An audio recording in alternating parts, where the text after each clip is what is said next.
महाराष्ट्राचा आराध्य दैवत छत्रपती शिवाजी महाराजांना वंदन करून भारतीय घटनेचे शिल्पकार भारतरत्न परमपूज्य डॉक्टर बाबासाहेब आंबेडकर यांना वंदन करून सन्माननीय व्यासपीठ आणि मोठ्या संख्येने उपस्थित असलेले महायुतीचे सर्व पदाधिकारी आणि कार्यकर्ते, हा म्हणता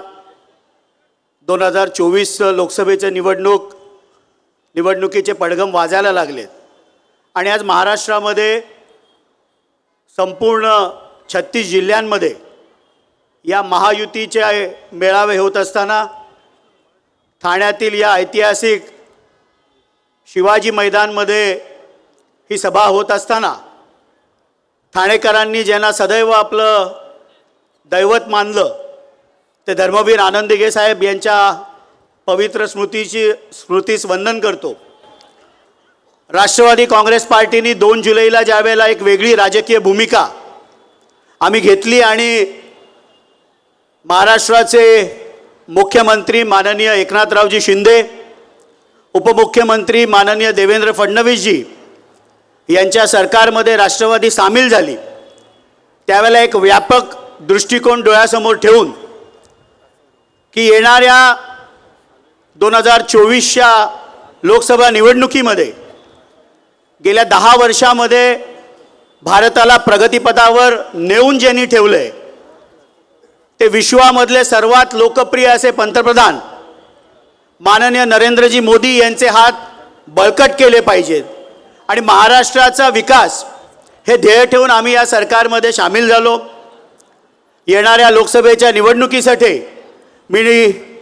मंचावर बसलेल्या नेत्यांना एवढंच आश्वस्त करतो की तिन्ही लोकसभा मतदारसंघ ठाणा असेल, कल्याण असेल, भिवंडी असेल, या विक्रमी मताधिक्याने महायुती जिंकेल हा विश्वास राष्ट्रवादीच्या वतीने देतो आणि माननीय पंतप्रधान नरेंद्रजी मोदी यांनी 9 वर्षामध्ये केलेली विकास कामं,